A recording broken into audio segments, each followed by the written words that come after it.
नमस्कार मेरे दोस्तों। सुबह आप जब उठते हो तो सबसे पहले क्या करते हो?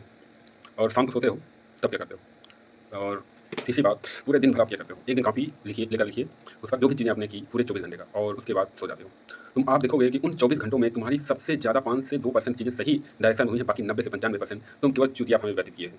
वो क्या है? जिसमें आपका कोई लाभ हानि नहीं है, उन कामों पर व्याप्त हो, जिससे आपसे कोई लेना देना नहीं है, वहाँ पर तुम दुनिया भर के पाखंड पाले रखे हो, जिससे आपको कोई हमदर्दी नहीं है, वहाँ पर भी तुम चले जाते हो, जिसका कोई मतलब नहीं है, अनडायरेक्शनल तुम फ्लो कर रहे हो, अपने आप को पाओगे तो। और तुम कामना करते हो कि भविष्य में मैं एक योग्य व्यक्ति बन सकूँ, नहीं बन सकते, क्योंकि जो तुम्हारा डायरेक्शन है ना, वो अनडायरेक्शनल है, कोई डायरेक्शन ही नहीं है। कहीं भी चले जा रहे हो, कहीं भी आ जा रहे हो, तुम्हें खुद पर कंट्रोल नहीं है। इस चीज़ का बयान करता है तुमने 24 घंटे में मात्र 2% ढंग से वर्क किया, बाकी 98% बिल्कुल बेहिसाब दुनिया भर की चीज़ों में व्यतीत कर दिया। अब सोचो तुम्हारा भविष्य क्या होने वाला है। तुम सुबह उठते हो तो तुम्हें ये भी नहीं पता कि सुबह उठने के बाद सबसे पहले किया क्या जाए, किन चीज़ों को पकड़ा जाए, और शाम को जब सोते हो तो तुमको ये भी नहीं पता है कि अब क्या होने वाला है। पूरे 24 घंटे में दुनिया भर की चीज़ें तुम करते हो, जिसका कोई ताल्लुक नहीं है, ना तो लाइफ से, ना तो कुछ लोग तो ऐसे महापुरुष हैं, सुबह उठते ही चाँप के एक पैक मार लेते हैं, और सोने के लिए भी एक पैक, उनको 2 पैक चाहिए, ठीक है ना? कुछ ऐसे बंदे हैं, और कुछ ऐसे छछूंदर पाले हुए हैं इस समाज में, जिनको केवल लोगों को बेवकूफ़ बनाना, ब्रेन वॉश करना उनका टारगेट ही रहता है सुबह से लेकर शाम तक। ये है हमारे समाज की सच्चाई। मेरे प्यारे दोस्त, आज सबसे ज़्यादा जो दुर्दशा हो रही है व्यक्ति की, उसका सबसे ज़्यादा धर्म के नाम पर ब्रेन वॉश किया जाता है। उनको बताया जाता है कि एक ऐसे सत्य है जिसको आप पाकर पूरा धन हो जाओगे, जो सत्य मैं ही जान पाया हूँ, तुम नहीं जान पाओगे, केवल मैं ही जान पाया हूँ। मेरे ये नहीं समझ में आता, अगर वो सत्य तुम ही जान पाए हो, मैं नहीं जान पाऊँ, हमारे लिए किस काम का, जब मैं ही नहीं जान पाऊँगा तो? आप जाने हुए हो जानो, क्यों हमें बता रहे हो? ऐसे-ऐसे महाप्रपंच रचते हैं लोग, तुम बौखला जाओगे भई, ये है समाज की सच्चाई।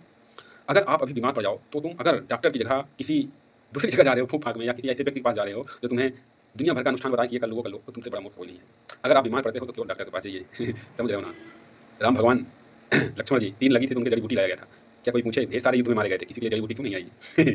और वो महादेव जो तांडव करते हैं, जिसको एक आदमी व्यक्ति के रूप में पूछता है, क्या महादेव का वास्तविक रूप वही है? नहीं। आदि शंकराचार्य ने लिखा है, जिसका न तो रंग है, ना रूप है, ना आकार है, ना आकृति है, ना तो मन है, ना तो धर्म है, ना तो जाति है, ना तो जिह्वा है, ना तो पाप है, ना पुण्य है, ना स्वर्ग है, ना नरक है। दैट इज़ कॉल्ड परम चिदानंद रूपम स्वरूप, शिवोहम शिवोहम। जो वो शिव है। मतलब कि it is the situation, it is the critical situation when where you lost every emotion, every sorrow, every happy. This point is called Shiv. Nothing matter what are you doing, what are not doing. Understand? ये है problem इस दुनिया की, कि मतलब कि एक हमारे अस्तित्व को लेकर जो हमारी भावनाएँ हैं, उनके साथ तुम बिज़नेस बनकर रह गए हो। तुम बिज़नेस बनकर रह गए हो, और तुम्हारे पास कुछ भी नहीं है। तुम अपने जो तुम्हारी परंपरा है ना, जो तुम्हारे अंदर कुछ है, उसको भी खो चुके हो उसके अंधकार में। हमें ये नहीं समझ में आता है, जिन माँ-बाप ने तुमको पाला उसको भूल गए, और मंदिर में जाकर माँगते हो कि भगवान मेरे को ये दे दे, मेरे को वो दे दे। अरे सबसे भिखारी तो तुम ही हो जो वहाँ माँगने गए हो। तुमने ये भी नहीं समझा कि उस मंदिर में जो चीज़ें हैं उसका मतलब क्या है?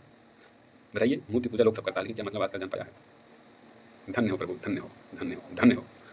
तो जब इस देश में अनिरुद्धा जाल जैसे लोग उत्पन्न होंगे, जो ये भी ब्याह करते हैं कि 25 उम्र की होती हुई लड़कियाँ कई जगह मुँह आ चुकी होती हैं, इनका ये बयान बहुत ही काते नज़रअंदाज नहीं किया जा सकता। ऐसे लोग जहाँ होंगे जिनकी ज़ुबान पर कोई वो नहीं है, इस देश का कुछ भी नहीं हो सकता। खैर, आप भी कमेंट करके बताइए, आप क्या सोचते हैं, कैसा सोचते हैं समाज को? मैं तो जैसा सोचता हूँ बहुत मस्त सोचता हूँ।